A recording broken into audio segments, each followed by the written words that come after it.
The next book that I'm going to review is one by Peter S. Beagle, who is famous for writing The Last Unicorn. This particular book that I am reviewing by him is The Unicorn Sonata. And hopefully I can get it so you can read it. And of course it has to be the wrong time of day to see the cover. Of course. But anyway, The Unicorn Sonata.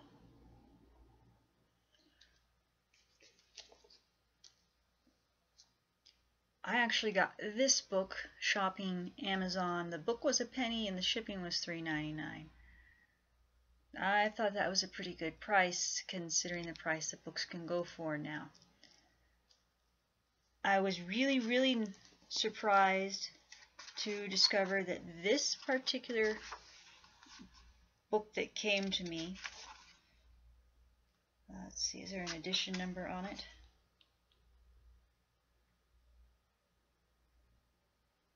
No edition number, but this is the hardcover edition. This was copyrighted in 1996, and the illustrations are by Robert Rodriguez. The art on this, look at that. That is beautiful. Okay. It really just knocked my socks off opening it up in this one.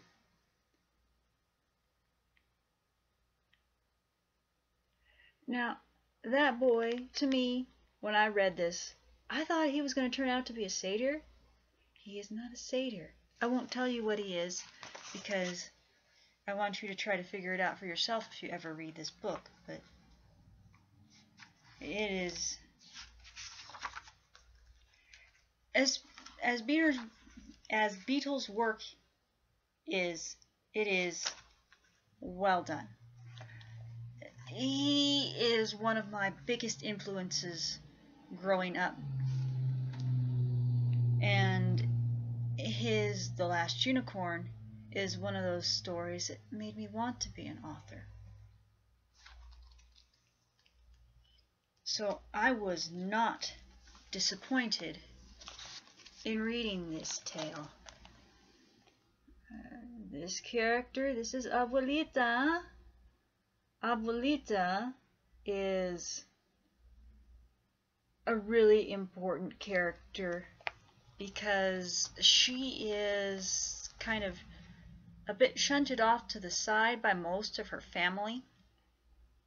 She wants to go back to where she grew up, where she raised her kids, as many older people want to eventually, remembering when times were simpler and better.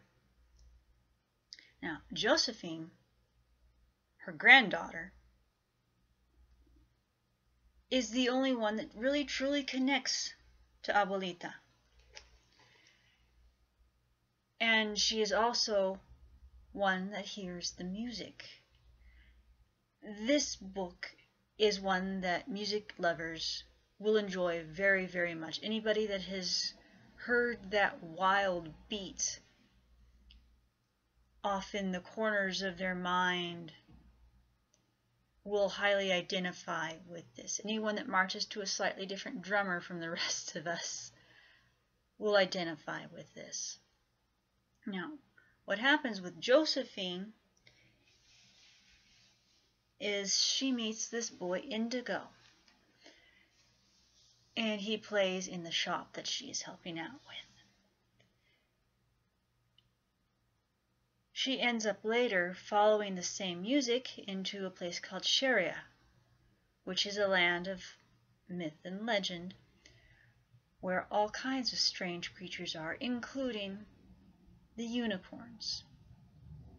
It's never implied explicitly in this book whether or not the unicorns of this realm are the same as those that are mentioned in The Last Unicorn. But it is somewhat implied that they're tied somehow because the worlds are tied.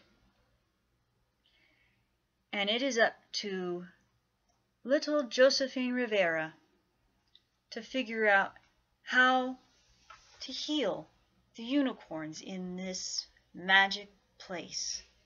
She goes through a lot, learns a lot about herself, and in the end,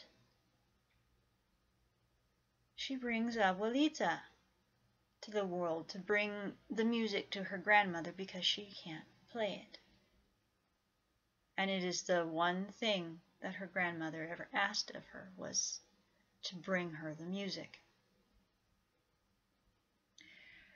I really liked the lessons in this book about valuing the elders, about listening to your heart, about not being afraid and pushing yourself to do things that you know you need to do. I really enjoyed that. And this is indeed one of the books that I'm going to be reading in the Trotsdale Library. It is the next one on my reading list, actually, after I finish with Fargoer.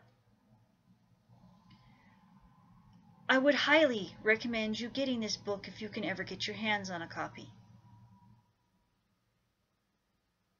And that's really all I can think of. There wasn't really anything that I disliked about this book.